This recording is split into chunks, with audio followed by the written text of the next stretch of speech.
আচ্ছা, আমাদেরকে অনেক আপুরাই হচ্ছে এই প্রোডাক্ট সম্পর্কে অনেক কোশ্চেন করেন।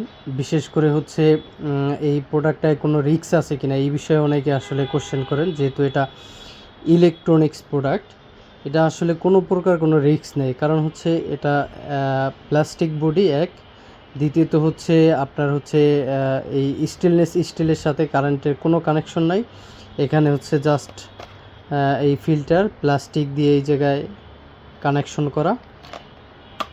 এরপর হচ্ছে এই যখন তীর চিহ্নটা বরাবর রাখা হয়, এরপর এভাবে দিলে লক হয়ে যায়। ঠিক আছে? আর এটা কাজ করে হচ্ছে যখন আপনি এইভাবে মাথা আঁচড়াবেন, তখন এখান থেকে হচ্ছে ভ্যাকুয়াম ক্লিনের মতো হচ্ছে ওই যে আপনার ভিতরে হাওয়াটা টেনে নেয়।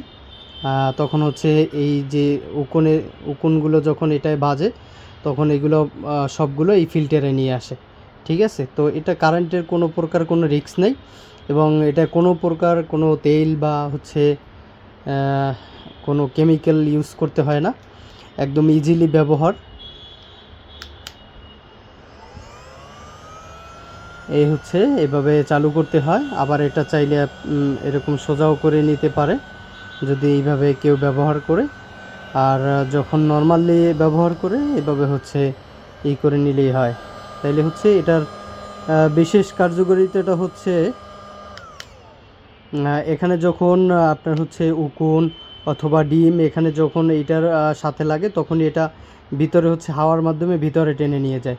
অন্যান্য যে কোনো চিরুনিতে হচ্ছে আপনার এই যখন চিরুনিতে লাগে, আবার যখন অন্য অন্য চুলের সাথে আবার চলে যায়, মানে ওইটা তখন এইটার সাথে থাকে না। আর এইটা যখনই বাজে সাথে সাথে এইটা এখান থেকে যখন হাওয়াটা ভিতরে নেয় খুব স্পিডে, যার কারণে হচ্ছে এইটার এই চিরুনির সাথে যে কোনো আপনি হচ্ছে উকুনে ডিম অথবা হচ্ছে মাথার ময়লা বা উকুন যাই জায়গায় লাগুক, সাথে সাথে হচ্ছে ভিতরে হাওয়ায় টেনে নিয়ে যায় এটার ভিতরে। এভাবেই হচ্ছে এটার কার্যকারিতা। আশা করি সবাই বুঝতে পারছেন।